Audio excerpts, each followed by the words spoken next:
Good morning, Flagler. The doctors are in. I'm Dr. Scott Cleos. And I'm Dr. Hendrik Cleos. And we are here once again to talk about your health and health issues right here in Flagler, Volusia, and St. Johns County. This is our second take of this show because Andrew had some body parts kind of falling out a little bit of her dress there. I couldn't contain myself. We just need to move forward. I really couldn't contain myself. Yeah, we had to bleep it out, but he's still not bleeping it out. This is a family show. Maggie's going to tell us. Well, I like this new Sunday arrangement. Morning. I know. I like this new arrangement where we sit across from each other so I can actually look at you. Before we used to sit facing, the same wall or something, but now I actually look at you, and so I notice these things. Uh-oh. So we're going to have to actually get cameras one of these days. Yeah, that everyone else can look at you. They could have seen you exposing yourself, too. No, they can just see that that's what I have to deal with because it's very crazy. Well, then I'm going to have to stop doing the shows in my underwear. Well, that's true. I'm not sure if naked, right? I'm not sure if I'm happy.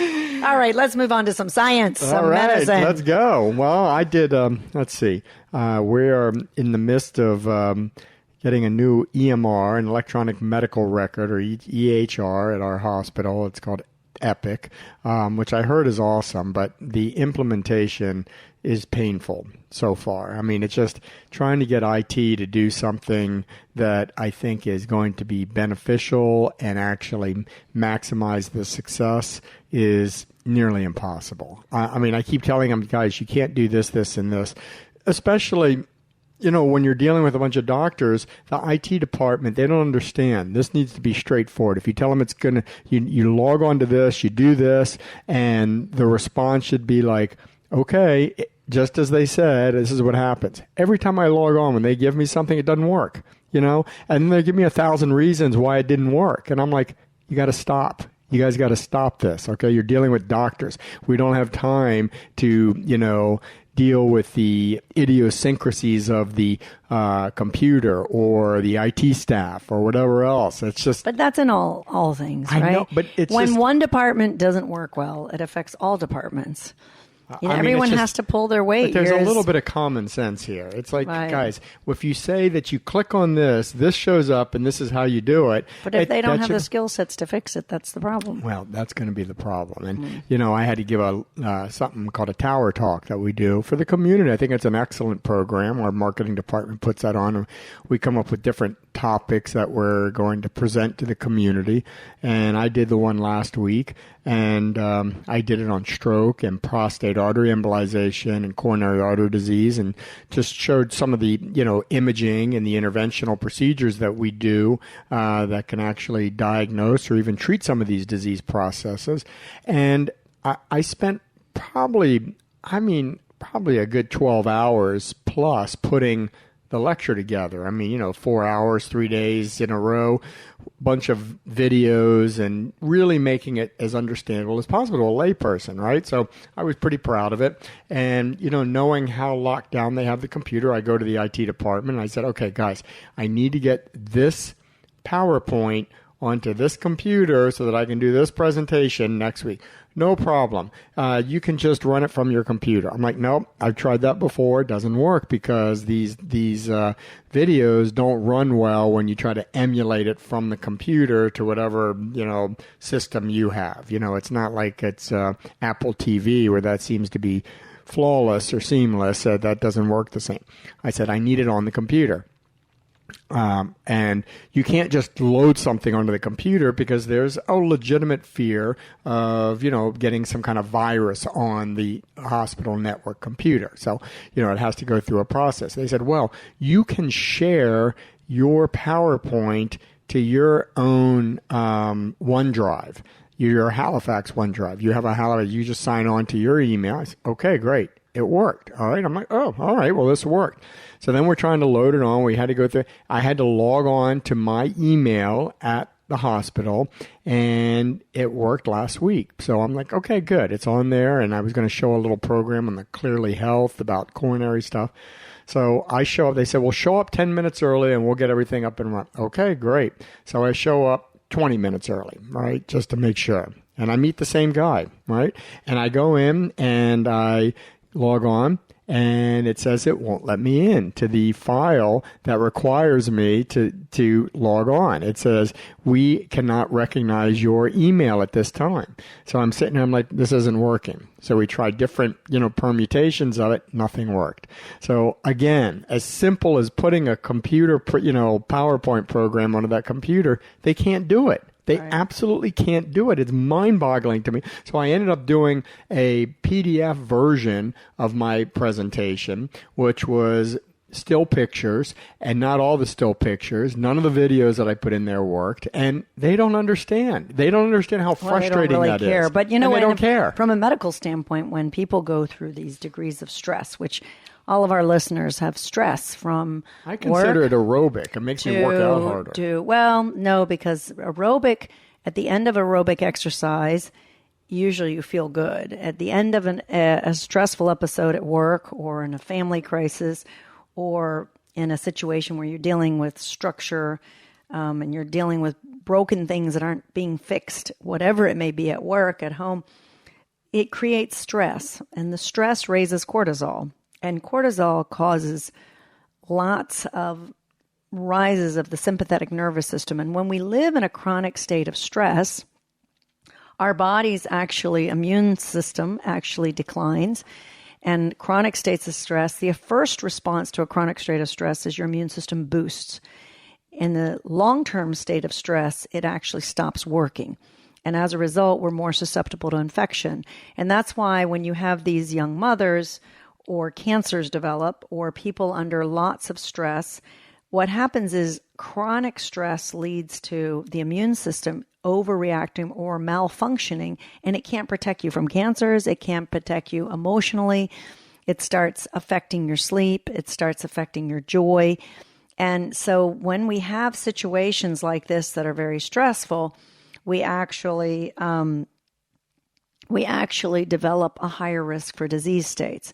So it's really important when you have episodes like this that you pull yourself away, you detach, and you do something that you know will lower stress. Okay, so that's what I was saying. So first of all, saying the Serenity Prayer every morning before I go into that place really helps. And what is the Serenity Prayer? Because some people don't know the Serenity Prayer. The Serenity Prayer basically is like, God, give me the strength to change the things that I can,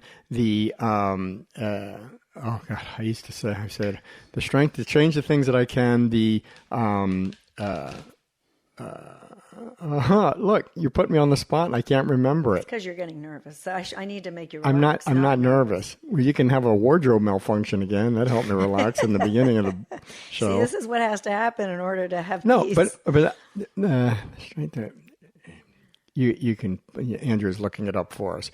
But anyway, this stress that I experience during the day, I just give it up.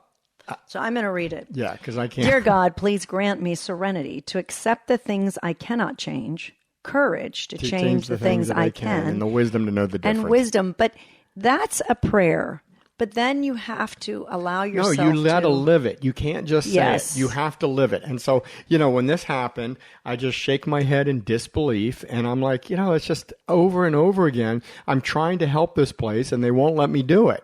It's just like, but when I go to the gym, I replay these things in my head, and it's amazing how much harder I can work out. I can do extra sets. It's but great. Then you're adding more stress to your body. No, Andrea, that's not true. That is utilizing the fight or flight hormones, your cortisol, your raising cortisol more.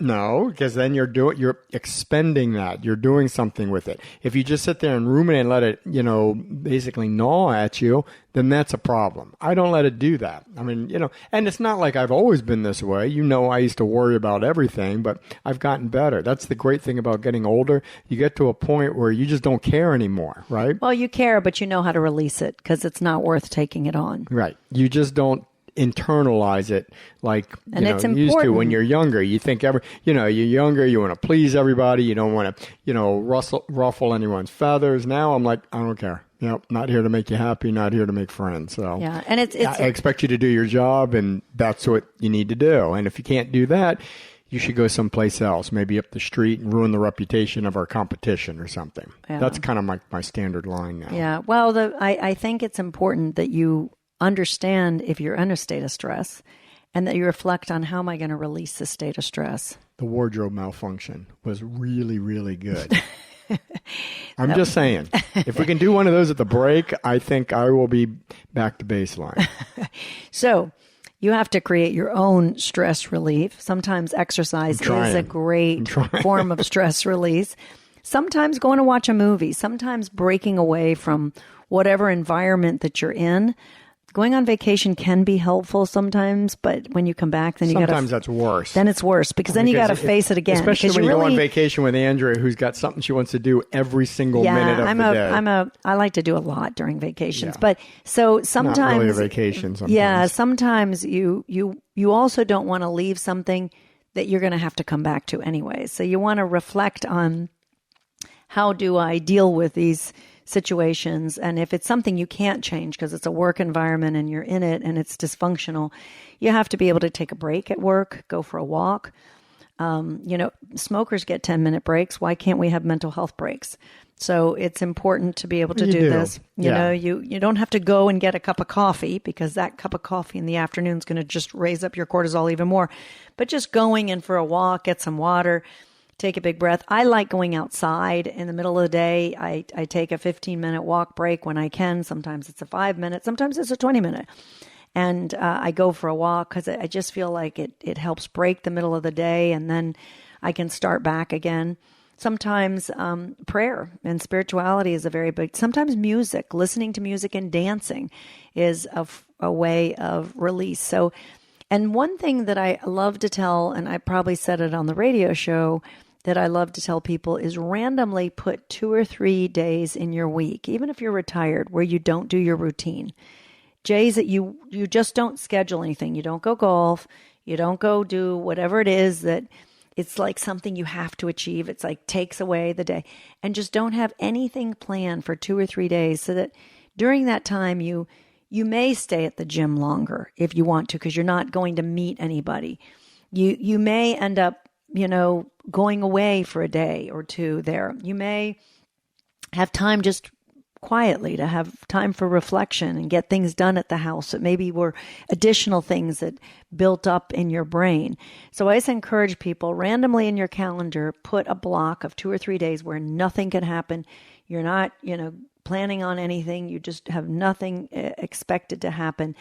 And it's interesting how much that will give you a sense of peace and control. Yeah, big words for someone who's about to retire in one day. Yes. Yeah, I wish we all had the luxury of just saying, I'm going to spend a little extra time, but I'm still working. Well, but tomorrow is my day of retirement, but I am going to be pushing Shield of Life more. So those of you who are interested in Shield of Life, please visit us at shieldoflife.com. And we do have an upcoming lecture on the 18th. And it's going to be on soil health and electromagnetic frequencies. So if it's something you're interested, please come. You can kind of hear what we have to say and try out those electromagnetic frequency mats. So check us out online at shieldoflife.com and sign up for the event on the 18th. It's from 8 to 10 in the morning at our house here in Ormond Beach. And maybe Andrew will have another wardrobe malfunction, and that is awesome. I'm telling you right now, This is a Sunday show. Yeah. It's a family show. You need to stop. Come for the knowledge and stay for the wardrobe malfunction. You can be entertained by Dr. Scott, because he's definitely entertaining, as you can tell.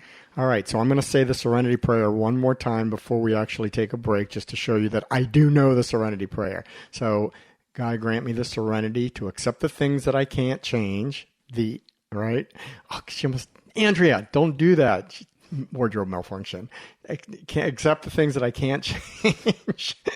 The courage to change the things that I can, and the wisdom to know the difference. All right, we got to take a quick break because I feel a wardrobe malfunction coming on. If you guys have any questions for myself or Dr. Andrea, you can email us at thedoctorisin@WNZF.com.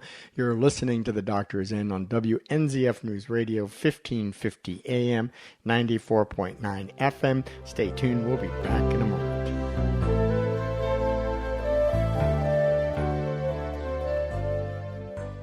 Radiology Associates has been a trusted name in Volusia, Flagler, and St. Johns County for over 50 years. Radiology Associates is the first and only radiology provider to bring our neighbors of Flagler County 3 Tesla MRI, 64-slice CT, and time-of-flight PET CT in our Palm Coast Imaging and Town Center Imaging locations. This is our community. Our doctors live here and strive to provide only the best care to you, our neighbors. For more information about Radiology Associates, visit us online at radiologyassociatesimaging.com. Thank you so much for recommending us to your family and friends. When you need a 30, 60, or 90-minute massage, it's real easy to book your appointment online. MassageByNatalie.org. MassageByNatalie.org.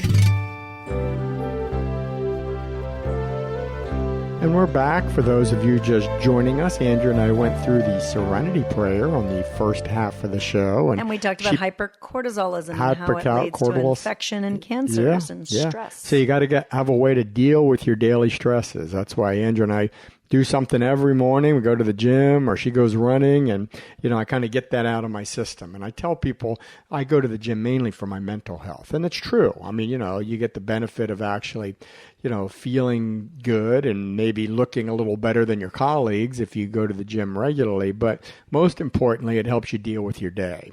But also remember, exercise is really, really important for mitochondrial health, which is important for longevity.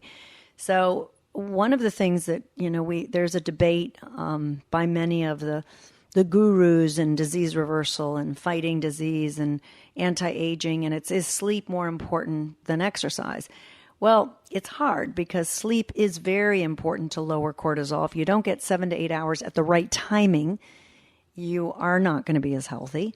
So we can't just stay up all night and stay, up late and then make it up the next morning and later into the late morning. We actually have a timing, and the timing we should be in bed by 10 and asleep by 11, and we should be sleeping 7 to 8, sometimes 9 hours when we haven't been sleeping. Sometimes people need a 9-hour period. So that's very, very important. And then exercise. And I think the reason why some of the gurus out there love to talk about exercise as being so important is if you don't build mitochondria and maintain mitochondria, which are the powerhouses of our cells or the engine of our cells, and there's up to 200,000 of them in our just one muscle cell of our skeletal muscle and our heart muscles, we then begin to die. As those mitochondria deteriorate and age, you begin to age. So if you're not exercising, and it shouldn't be the same exercise every week, you've got to change it up. You got to do the row machine. You got to do the bike. You got to do the treadmill. You've got to argue with that. Well, they've shown studies. You get muscle memory, and so you need to. My muscles need memory. Yeah, if they don't have memory, they revolt. And you need to actually shift even your weight training exercise. The same routines don't help build new muscle and new muscle fibers.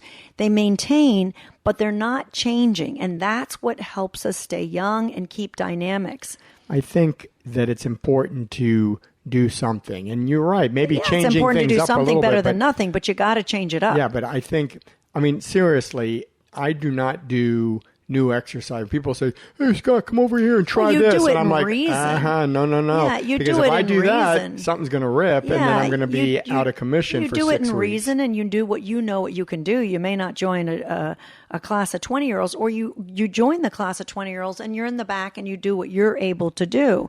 So, look at the 20-year-olds. Well, you can check out the 20-year-olds while you're doing it. It might motivate. I could do that. It may motivate you to work a little harder. But the reality we did that in Costa Rica. You see, and see how healthy it was for you. Andrea convinced me. I know we talked to you guys about this before. She says, "Well, we're going to go to this retreat in Costa Rica. It's going to be so healthy. They make their own food. We're going to do yoga twice a day." I'm like, "Andrea, I'm not doing yoga." So she goes, "Oh, just try it." And I reminded him that there were cute girls in cute, tight little outfits, and so he said, "Okay, in that case, I'll go." Yeah, so they were awesome. He really liked the class. Yeah, because it was really cool, But as a result, what happened? But so I did. From that experience, there were certain of those maneuvers that were really hard on me, and I'm like, oh, maybe I should start doing these. So now I've incorporated some of that into my routine. So you slowly incorporate. So you were very wise. Yes, but I am very wise. Ladies that listen to the show, you might want to go to classes where your husband's eyes might be motivated to stay in the class. If you have a husband like mine, because then he'll try new things. Because I don't want to be in this world alone by myself. Yeah, I'd rather keep you with me. So, keep up with the wardrobe malfunctions. Right. I'll be here for you, girl. So the reality is new exercises, but slow and steady. You take it at your pace.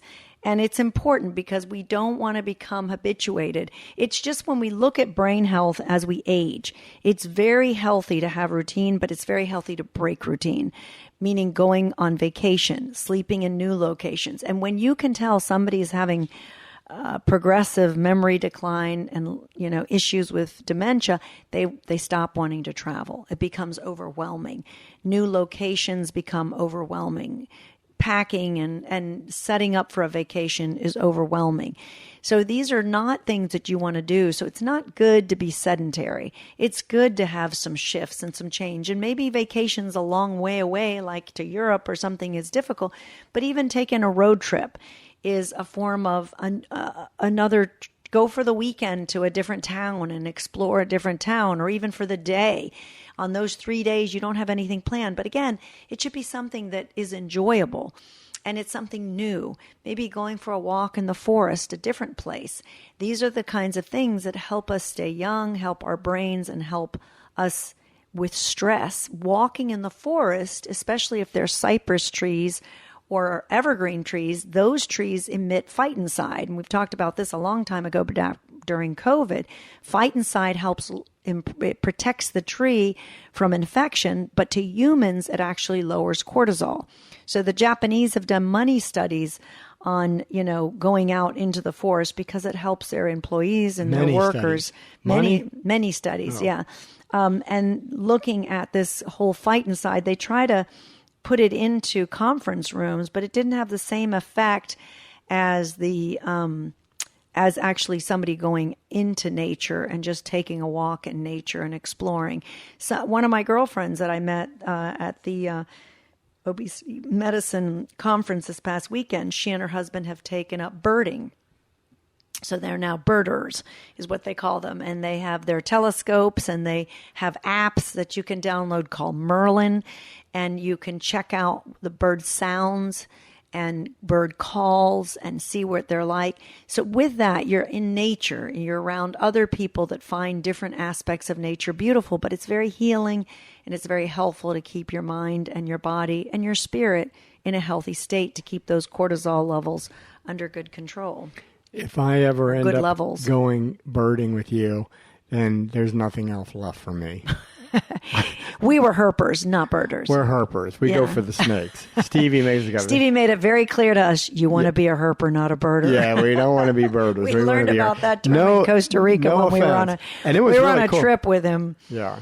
And it was really cool because we saw toucans flying by. I've never, seen a toucan. Yeah, that's in Costa Rica. If you guys get a chance, that's the only time I ever place saw a toucan was hiking. on the, Fruit Loops box or something. So that was the first time I saw one in real life. But yeah, we were told in no uncertain terms by our son that you guys are herpers. You're not birders. So yeah. So it was really interesting when we went with him. His hiking is in the middle of the night. And we went to go look for poison dart frogs. So it's interesting when your family picks up unique hobbies or you decide to go on a health or nature... Health and wellness retreat. Or nature retreat or a nature extravaganza. You can go with National Geographic or historical vacations, because they really open your eyes to a different breed of people. Yeah. And it's enlightening, really but it's unique. Yeah. But it was so funny when Stevie, because like Andrea said, he'll go out in the middle of the night. They'll start going out like 11 o'clock at night looking for these things. And when Not good for the sleep cycle. When they're coming in, that's when the birders are coming out. So sometimes, Stevie will be coming in and he'll say he saw some bird and the birders get all excited about it because, Stevie say, yeah, we saw this. And it's like a big thing for them. But the same thing happens when they go out. Sometimes, yeah, they'll see reptiles. Sometimes if they go around 7 or 8 o'clock or 6 or 7 o'clock when the sun goes down, the birders will tell them, oh, we saw some snakes over here. So even though birders define themselves differently than herpers. They still kind of look out for each other to give each other tips on the trail. They're all a unique breed, right? Yeah. Well, it's people who are passionate about something other than the daily routine, it's which better is than drinking too much, right? It's definitely healthier. Learning, experiencing nature and life, and taking that big nasal breath in to drive that oxygen to your brain, as opposed to dealing with the cortisol stressors of day-to-day life. I remember when we were in Costa Rica and we were looking for some venomous species of snake. It was a big yellow-green thing, right? Wasn't it a big yellow-green? I don't remember what it was called. Those snake names are like long scientific names. Yeah, long scientific names. So Stevie, they found what they were looking for, and Stevie goes, "Dad, you got to hold this thing. You got to hold." So he gives me this big old snake. I still have that picture of you. Snake glove, and he goes, "Dad, I want to take a picture of you with the snake." So I'm holding the snake, and I've got the snake glove on, and I must have looked petrified. And Stevie's like, "Dad, don't act scared." I'm like, "Oh, Stevie, this is not an act. This is the real thing. I am absolutely petrified right now." If we could show you that picture, picture's 1,000 words. This thing's not going to bite me, right? No, you got a glove on. So Stevie told me afterwards that particular species. Like a year later, we were talking about that trip, and Stevie goes, "Well, that snake could have bit right through that glove." He goes, "It could have bit that glove I gave you. He could have bit through that." I'm like, "Great. Nice." Now you know not to trust him if you go on a trip. I'm not holding any more snakes, right? Yeah. So but it was a fun time. But Costa Rica was awesome. I mean, that was. I heard that it financially now, if you go there, it's so expensive. Well, so many people have gone. It's like Hawaii. Hawaii was great in the beginning, and then too many people went there. That's what happens, and the prices went up.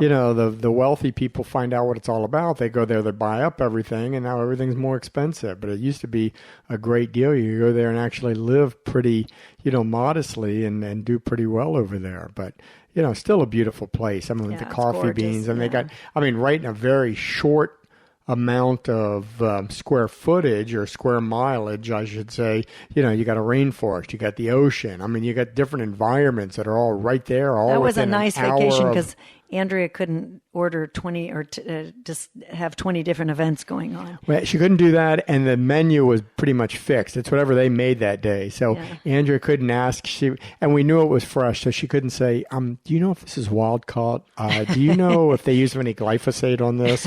Do you know if this is harvested in August or September?" Yeah, so we have to. I do have to tell you, I am working with some restaurants and local farmers so that we can try to put Shield of Life stickers on restaurants, on foods that we know that are wild caught and free range chickens and eggs, so that way when you go to a restaurant, you can see our seal, our Shield of Life leaf seal, so we know that it's healthy.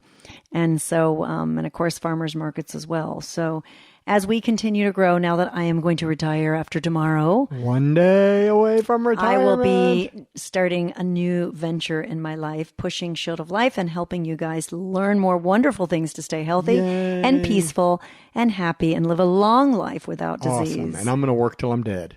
Yeah, I don't think so. That's the trade-off. No. All right. I don't think so. All right, guys. If you have any questions for myself or Dr. Andrea, you can email us at thedoctorsin, DOCTORISIN @WNZF.com. Stay happy. Stay healthy. We'll see you next time. The doctors are out.